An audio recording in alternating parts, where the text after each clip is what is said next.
رسوله الكريم أما بعد فأعوذ بالله من الشيطان الرجيم بسم الله الرحمن الرحيم إنا نحن نزلنا الذكر وإنا له لحافظون صدق الله العظيم أحمدية تحفيظ القرآن মাদ্রাসার কর্তৃক আয়োজিত সাপ্তাহিক সেমিনারে উপস্থিত সম্মানিত সভাপতি ও অতিথিবৃন্দ ও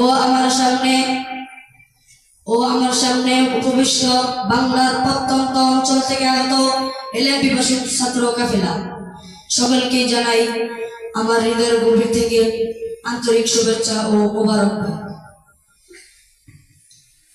শুকর আদায় করতেছি ওই মহান মনিবের দরবারে, যেই মহান মনিব আমাকে আপনাদেরকে সবাইকে দিন এক মজলিসে বসার মতো তৌফিক দান করছে। সেই মনিবের দরবারে সবাই জোরে সোরে বলি আলহামদুলিল্লাহ। আজকে আমার আলোচ্য বিষয় কোরআনের হেফাজত। আল্লাহ পাক রব্বুল আলামিন কোরআনে কারিমে ইরশাদ করেন, ইন্না নাহনু নাযালনা যিকরা ওয়া ইন্না লাহু লাহাফিজুন। আল্লাহ বলেন, আমি নিশ্চয়ই কোরআনকে নাযিল করেছি এবং আমি তার হেফাজত করব। কাদের মাধ্যমে আল্লাহ তাআলা হেফাজত করবেন? বলে হযরত মুহাম্মদ সাল্লাল্লাহু আলাইহি ওয়াসাল্লামের যুগ থেকে এই পর্যন্ত যত কোরআনে হাফেজরা আছে তাদের মাধ্যমে আল্লাহ তাআলা কোরআনের হেফাজত করবে। সুবহানাল্লাহ।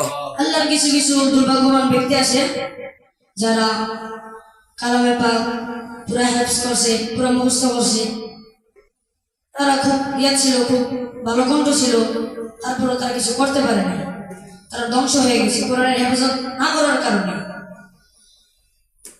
তারা কোরআনের সামনে আদব দেখায় নাই, কোরআনের সাথে বেদবি করছে, তাই জন্য আল্লাহ তাদের কাছ থেকে কোরআনকে ছিনিয়ে নিয়েছে।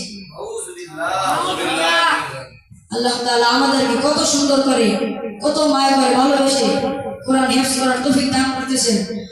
আল্লাহ পাকের দরবারে আরেকবার বলে আলহামদুলিল্লাহ। আলহামদুলিল্লাহ। আমরা চেষ্টা করব আমাদের সামনে যেন কোরআনের কোনোভাবেই বেলজ্জিত না হয়, কোরআন কোনোভাবেই যেন আমাদের সামনে অপমানিত না হয়, ভুল করেও যেত না হয়।